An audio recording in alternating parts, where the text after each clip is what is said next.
बद्रीनाथ और मंगलौर उपचुनाव की मतगणना होनी है आज और सुबह 8 बजे से काउंटिंग शुरू होगी। सबसे पहले पोस्टल बैलेट वोट की गिनती की जाएगी।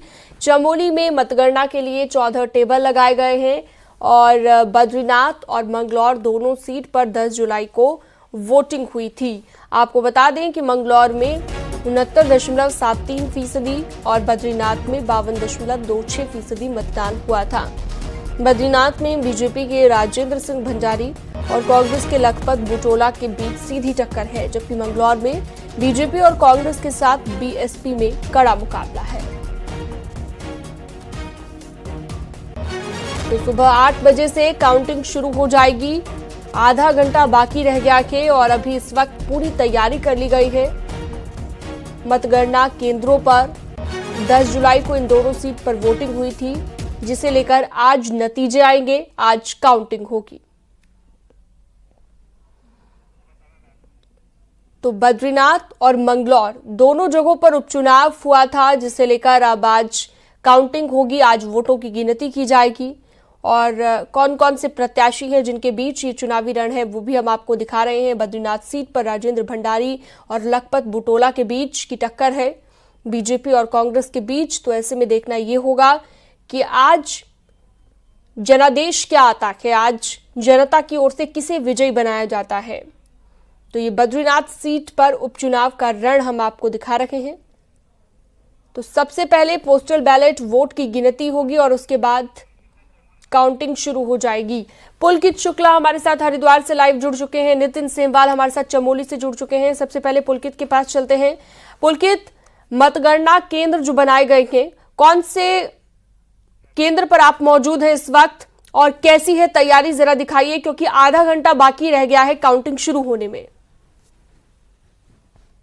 हरिद्वार के जिला कलेक्ट्रेट में मंगलौर विधानसभा का जो उपचुनाव हुआ है उसके लिए मतगणना केंद्र बनाया गया है और हरिद्वार जिला कलेक्ट्रेट में बने इस मतगणना केंद्र में तैयारियां जो है व्यापक तौर पर कर ली गई हैं। प्रशासन काफी समय से इसके लिए जो है तैयारी में जुटा हुआ था और अभी 7:30 बजे का समय हुआ है। ठीक 8 बजे मतगणना शुरू हो जाएगी। पहले पोस्टल बैलेट की मतगणना है वो की जाएगी, उसके बाद ईवीएम की मतगणना की जाएगी। जो शेड्यूल बनाया गया है यहाँ पर कुल 10 राउंड में ये मतगणना आज की होनी है और 10 राउंड में मतगणना होने के बाद मतगणना समाप्त होगी। उसके बाद विजयी जो प्रत्याशी होंगे उनके नामों का ऐलान किया जाएगा और बहुत उम्मीद जताई जा रही है, क्योंकि ये सिर्फ एक उपचुनाव की, एक विधानसभा की ये वोटिंग की इसमें गिनती होनी है। बहुत ज्यादा वोटों की गिनती नहीं होनी है, तो बहुत संभावना है कि 11 से 12 बजे तक जो नतीजे हैं या कम से कम जो रुझान है वो पूरी तरह से स्पष्ट हो जाएंगे कि जो जीत है वो किसके नसीब मिली है और किसको इसमें हार मिली है। मंगलौर विधानसभा के उपचुनाव की अगर बात करें तो ये विधानसभा का जो उपचुनाव है ये सरकार से सीधा संबंध हालांकि नहीं रखता है, सरकार की स्थिरता से, लेकिन ये कई मायनों में जो चुनाव है इसके नतीजे बहुत ज्यादा महत्वपूर्ण है। बीजेपी, कांग्रेस और बसपा तीनों के लिहाज से इसके जो नतीजे हैं वो बहुत ज्यादा महत्वपूर्ण है, क्योंकि ये जो सीट है ये बीजेपी सरकार में है, बीजेपी सत्ता में है, केंद्र में भी और उत्तराखंड में भी जो बीजेपी है वो सत्ता में है। लेकिन मंगलौर सीट की अगर बात करें तो ये इतनी जटिल सीट रही है कि उत्तराखंड गठन के बाद से लेकर आज तक बीजेपी इस पर एक भी बार जीत दर्ज नहीं कर पाई है। ये सीट अभी तक या तो बसपा के खाते में गई है या कांग्रेस के खाते में गई है। पिछले 2017 के विधानसभा चुनावों में काजी निजामुद्दीन इससे विधायक बने थे और 2022 के जो चुनाव हुए थे उसमें बेहद मामूली वोटों के अंतर से काजी निजामुद्दीन हारे थे और बसपा के प्रत्याशी इसमें जीते थे। तो इसके बाद ये बसपा की सीट यहाँ पर बन गई थी, लेकिन जो बसपा के जो विधायक थे उनका निधन हो गया था और उसके बाद फिर से एक बार विधानसभा सीट को जो है उपचुनाव जाना पड़ा। उपचुनाव 10 जुलाई को हो गया है, उसके मतदान हो गए हैं और आज उसके नतीजे आने जा रहे हैं। जो चुनाव हुआ उसको पहले भी बहुत ज्यादा जो है चुनौतीपूर्ण बताया जा रहा था और इस तरह का देखने के लिए भी मिला कि जो 10 जुलाई के दिन जब वोटिंग हो रही थी तो उसमें कहीं ना उसमें बवाल भी देखने के लिए मिला, उसमें कुछ हिंसक झड़प भी हुई है। सभी राजनीतिक दलों की ओर से एक दूसरे के ऊपर आरोप प्रत्यारोप भी किए गए, लेकिन अभी जो है स्थिति पूरी तरह से यहाँ पर सामान्य है और आज देखने वाली बात होगी कि किसने इस करवट जो ऊंट है वो जीत का वो बैठता है। सभी राजनीतिक दलों की ओर से जो जीत के जो प्रयास है वो भरसक तौर पर किए गए थे। कांग्रेस अपनी गई हुई सीट को वापस पाने के लिए पूरी तरह से उन्होंने कोशिश की कांग्रेस ने, लेकिन भाजपा की ओर से देखा गया कि भाजपा को हालांकि ये सीट अभी तक एक भी बार इस सीट पर जीत नहीं मिली है, लेकिन भाजपा ने इस उपचुनाव को एक पूरे चुनाव की तरह, एक सामान्य चुनाव की ठीक तरह है ही लड़ा पुलकित, है। आप नजर बनाए रखिएगा और आपके पास दोबारा हम लौटेंगे क्योंकि 8 बजे से काउंटिंग भी शुरू हो जाएगी। नितिन सेमवाल भी हमारे साथ चमोली से जुड़ गए हैं। नितिन, बद्रीनाथ उपचुनाव को लेकर भी आज काउंटिंग हो रखी है और वोटिंग हुई थी, तो ऐसे में कैसी है तैयारी? आप कौन से केंद्र पर मौजूद है, जरा तस्वीर दिखाइएगा।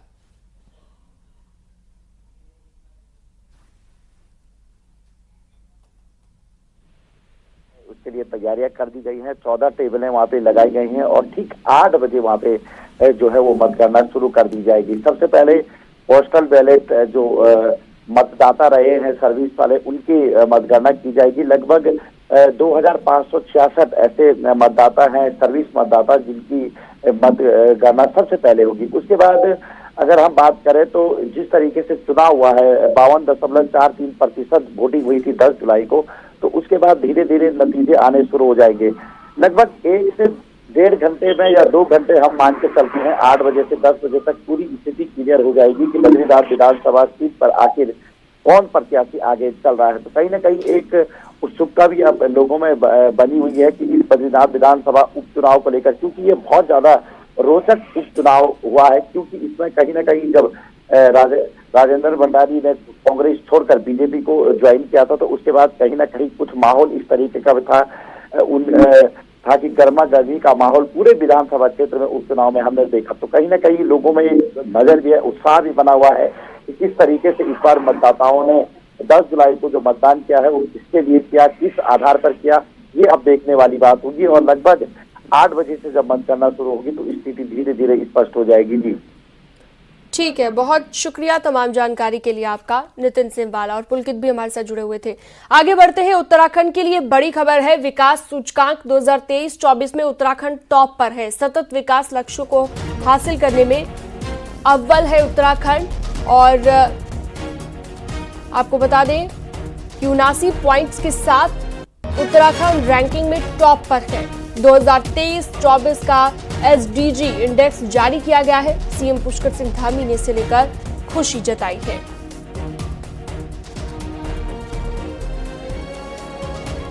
ये बहुत ही उत्साहवर्धक है कि सतत विकास लक्ष्यों के प्राप्ति में उत्तराखंड हिंदुस्तान के श्रेष्ठ राज्यों में पहले नंबर के राज्यों में आया है। निश्चित रूप से हमारे प्रधानमंत्री आदरणीय मोदी जी के नेतृत्व में हमारी डबल इंजन की सरकार लगातार उत्तराखंड को आगे बढ़ाने के लिए काम कर रही है और हर दृष्टि से उत्तराखंड समेकित रूप से विकास की ओर आगे बढ़े, उसके लिए पूरा नियोजन और प्रबंधन किया जा रहा है। इसके साथ साथ आदरणीय प्रधानमंत्री जी ने जो बाबा केदार की भूमि से कहा था कि 21वीं सदी का तीसरा दशक उत्तराखंड का दशक होगा, ये आंकड़े बताते हैं कि हमारा राज्य उस दिशा में आगे बढ़ रहा है। मैं प्रदेशवासियों को सबको बधाई देता हूँ। देहरादून से सैन्य धाम को लेकर खबर है। सीएम धामी ने हाई लेवल कमेटी की बैठक ली, जिसमें सैन्य धाम के 500 मीटर के एरिया में निर्माण पर रोक लगा दी गई है। लगी रोक को वापस लेने का फैसला लिया गया है। सीएम धामी ने इसके आदेश जारी कर दिए हैं। सीएम धामी ने इसके साथ ही कहा कि प्राइवेट लैंड मालिकों से बातचीत की जाए और 15 अक्टूबर तक काम पूरा करने के लिए निर्देश दिए गए हैं। सीएम धामी पेयजल निगम के धीमे काम से काफी खासे नाराज दिखे हैं।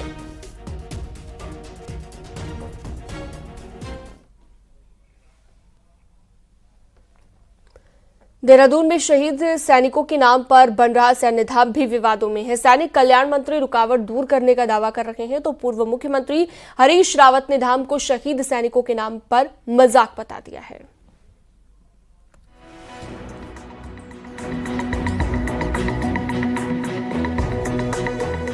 साल 2021 से देहरादून के पुरकुल में सैन्य धाम बन रहा है, लेकिन काम पूरा नहीं हो रहा। सैन्य धाम शुरुआत से यहाँ प्राइवेट जमीन को लेकर विवादों में रहा है। वैसे दावा तो था कि लोकसभा चुनाव से पहले प्रधानमंत्री नरेंद्र मोदी उद्घाटन करेंगे, लेकिन इसी बीच प्राइवेट जमीन के मालिक हाईकोर्ट पहुँच गए, जो अब भी प्राइवेट जमीन में कंस्ट्रक्शन का विरोध कर रहे हैं। हाँ, वो मेरी जमीन है, जो 2 बीघे जिसमें गेट वगैरह बना हुआ वो मेरी जमीन है। उस जमीन में बल्कि मैं तो बार बार कहा मेरी जमीन है, सुनवाई नहीं हो रही थी। मैं तो सूचना के अधिकार में जवाब आया जब इनको मैंने बोला, फिर वो टाल मटोली करते रहे। फिर उन्होंने मुझे जमीन दिखाई दूसरी, आप ये ले लो, मुझे कोई आपत्ति नहीं, मैं जमीन लेने को तैयार हूँ। फिर नया कानून लिया है कि 500 मीटर में निर्माण नहीं रह सकते, तो मैं क्या करूँ उस जमीन का? ये न्याय तो नहीं है ना। शहीद सैनिकों के नाम पर बन रहे धाम पर पूर्व मुख्यमंत्री हरीश रावत ने सवाल उठाए हैं और इसे मजाक बताया है। वहीं पहली बार इस धाम का शिलान्यास करने वाले पूर्व मुख्यमंत्री त्रिवेंद्र रावत के मुताबिक उनके रहते कोई विवाद नहीं था। मुश्किल ये हो रही है कि भाजपा में धाम बनाने की होड़ लगी हुई है। इन्होंने एक धाम सैन्य धाम बनाया, वैसे ही सैनिक हमारे पूजनीय थे, वंदनीय हैं, हमारे स्वाभिमान के प्रतीक हैं, हमारे गौरव हैं। इन्होंने वो धाम भी मजाक का पात्र बना दिया। कोई विवाद वहां पर नहीं था। आपको ध्यान भी होगा कि जब तक मुझे जहां तक याद है या जब तक मैं मुख्यमंत्री रहा, तो किसी तरह का विवाद उस भूमि में नहीं हुआ। अब क्या विवाद है मुझे मालूम नहीं है, हरीश रावत जी ने क्यों ये बात कही है, लेकिन हाँ, सैन्य धाम जितनी जल्दी हो सके वो बनना चाहिए। त्रिवेंद्र रावत सरकार के बाद सैनिक कल्याण विभाग का काम मंत्री गणेश जोशी के पास है और यही विभाग इस सैन्य धाम बना रहा है। अब दो पूर्व मुख्यमंत्रियों की बातों पर उन्होंने क्या कहा, सुनिए। आज की तारीख में सैनिक विभाग का मुखिया मैं हूं। अब मैं एक टिप्पणी करूंगी साहब, पहले क्या था क्या नहीं था, जो भी रुकावट है उसको दूर करेंगे और ये हमारा संकल्प उसको पूरा करेंगे। धाम वैसे तो शहीद सैनिकों के नाम पर बन रहा है, लेकिन जमीन से जुड़े विवाद और देरी ने कहीं न कहीं धाम का सम्मान कम जरूर कर दिया है। दीपांकर भट्ट, न्यूज़ 18 देहरादून।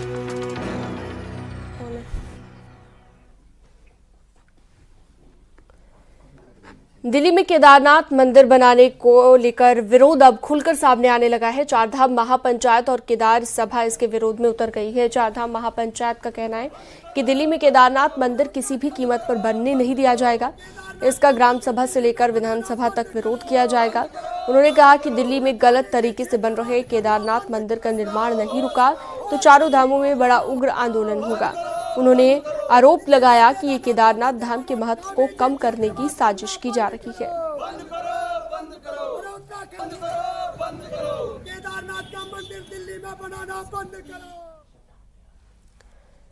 दिल्ली में बन रहे केदारनाथ धाम के मंदिर के विरोध की तपिश अब चारधाम तक पहुंच गई है। तीर्थ पुरोहितों ने उग्र आंदोलन की चेतावनी दी है तो देवस्थानम बोर्ड पर विरोध झेल चुके त्रिवेंद्र सिंह रावत ने दिल्ली में केदारनाथ मंदिर बनाने का समर्थन किया।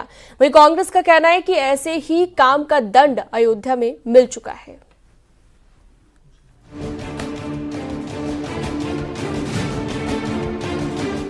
दिल्ली में बन रहे केदारनाथ मंदिर को लेकर चारधाम तीर्थ पुरोहित भड़क गए हैं। देवस्थानम बोर्ड का विरोध कर चुके पुरोहित दिल्ली में बन रहे केदारनाथ मंदिर को स्वीकार करने को तैयार नहीं है। चारधाम महापंचायत ने दिल्ली में बन रहे केदारनाथ मंदिर का निर्माण रोकने की मांग की है और ऐसा नहीं होने पर ग्राम सभा से लेकर विधानसभा तक विरोध की चेतावनी दी है। पुरोहितों का कहना है कि केदारनाथ से शिला लेकर दिल्ली जाना ठीक नहीं है, तो इस पूरे मामले में बद्री केदार मंदिर समिति चुप क्यों है, इस पर भी चारधाम महापंचायत ने सवाल खड़े कर दिए हैं। ये हमारे चारों धाम के लिए बहुत बड़ा दुर्भाग्यपूर्ण है और इसका विरोध हम ग्राम सभा से और विधानसभा तक केदारनाथ की शिला उठा करके ले गए और वहाँ की परंपरा को जो भ्रष्ट छेड़खानी किया, वहाँ की परंपरा को अक्षुण्ण किया और हम इसको अच्छे से पटला विरोध करेंगे। दिल्ली में केदारनाथ मंदिर को पूर्व सीएम त्रिवेंद्र रावत ने सही बताया है। उन्होंने कहा कि राजस्थान का मार्बल केदारनाथ पहुँच चुका है तो वहाँ से शिला बाहर जाने पर रोजगार मिलेगा। वहीं कांग्रेस के मुताबिक केदारनाथ से शिला दिल्ली ले जाना ठीक नहीं है और ऐसे ही काम करने का दंड भगवान राम ने बीजेपी को अयोध्या की 6 सीटों पर दिया। लोगों की आस्था है और वहां पर केदारनाथ जी का मंदिर बना रहे हैं तो उसका विरोध करने का क्या औचित्य है, बताइए ना। क्या भगवान पे किसी खास व्यक्तियों का अधिकार है क्या? अरे हम तो उसके सेवक हैं, कोई भी हम उसके चाकर हैं और चाकर इस तरह से विरोध करेंगे तो उचित बात। और अगर यहाँ से शिलाएं जाती हैं तो बहुत अच्छा है। हमारे लोगों को जो उस शिलाओं को निकालेंगे, जो अनुमति लेंगे, उनको रोजगार मिलेगा। मंदिर बन रहा है, यहाँ से हमारी शिलाएं उठा के ले जाई जा रही है बिना पुरोहित और पंडू से इजाजत लिए हुए। हमारी देव संस्कृति को छिन्न भिन्न किया जा रहा है और उस सरकार के द्वारा, जिसकी सरकार में 223 किलो सोना केदारनाथ से चोरी हो गया और आज तक जांच नहीं बैठी। इसीलिए भगवान श्री राम ने अयोध्या में इनको दंडित किया। 6 अगल बगल की सीटें भी हारे हैं, इस बार ये बद्रीनाथ भी हारेंगे। मंदिर बनाने वाला श्री केदारनाथ धाम दिल्ली ट्रस्ट इस विवाद पर सफाई दे चुका है। 10 जुलाई को मंदिर का शिलान्यास भी हो चुका है, लेकिन गुरुवार को शिव मंदिर में कांग्रेस नेता गणेश गोदियाल के मौन व्रत के बाद मुद्दा तूल पकड़ चुका है। बीजेपी को जहां दिल्ली में केदारनाथ मंदिर बनने पर कोई बुराई नजर नहीं आती, तो वहीं कांग्रेस इस मुद्दे पर 4 धाम पुरोहितों के साथ खड़ी है। देहरादून से न्यूज़ 18 के लिए दीपांकर भट्ट की रिपोर्ट।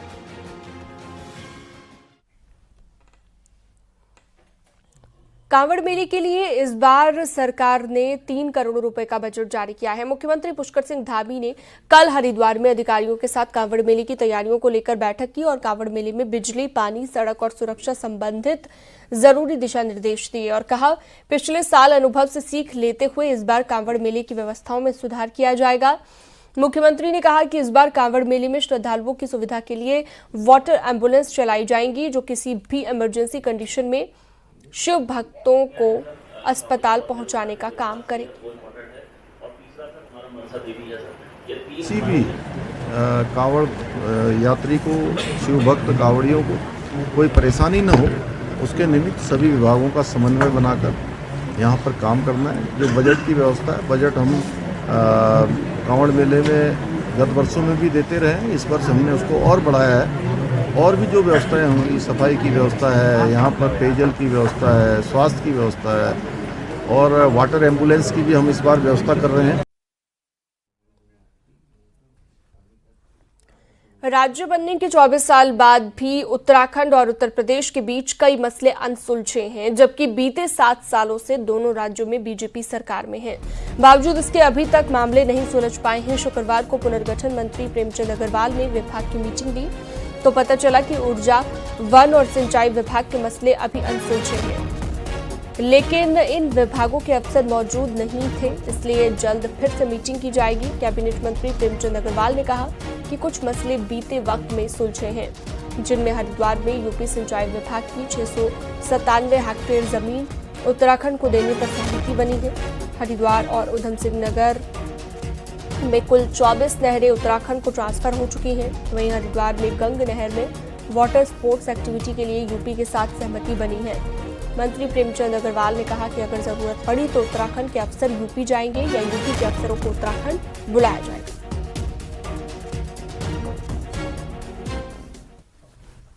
आवश्यकता होगी तो मैंने अपने सचिव को भी कहा है, उन्हें लखनऊ जाना है तो जाएं, वहां के अधिकारी को यहाँ बुलाना तो बुलाएं। मेरे लेवल से कोई ऐसा काम भी यदि होना होगा तो मैं उसके लिए भी तैयार हूं। युगांडा में अंतर्राष्ट्रीय शांति सेना में तैनात गढ़वाल राइफल के हवलदार संजय सिंह का निधन हो गया, जिसके बाद परिवार ने पार्थिव शरीर को जल्द लाने के लिए मांग की। गढ़वाल सांसद अनिल बलूनी ने इसे लेकर विदेश मंत्री एस जयशंकर से बात की और पार्थिव शरीर को जल्द लाने का अनुरोध किया। विदेश मंत्री ने इस पर जल्द कार्रवाई का भरोसा दिया और कहा कि जल्द ही पार्थिव शरीर को भारत लाया जाएगा।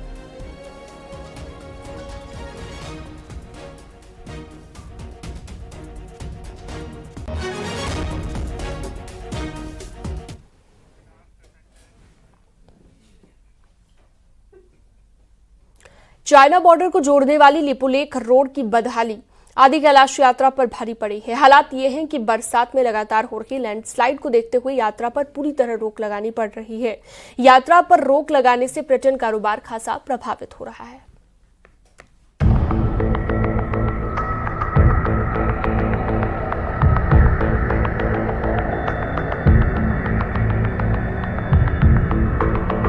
धारचूला को लिपुलेख बॉर्डर से जोड़ने वाली रोड पर भले ही 4 साल से गाड़ियां चल रही हों, लेकिन ये रोड अभी भी सुरक्षित नहीं है।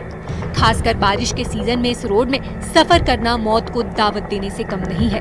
80 किलोमीटर की लिपुलेख रोड पर एक नहीं बल्कि दर्जनों जगह पर बोल्डर्स की बरसात होती है। ऐसे में जहां रोड कई दिनों तक बंद रहती है, वहीं स्थानीय लोग हो या फिर सैलानी कोई भी हादसे का शिकार हो सकता है। रोड की बदहाली को देखते हुए प्रशासन ने आदि कैलाश यात्रा पर रोक लगा दी है।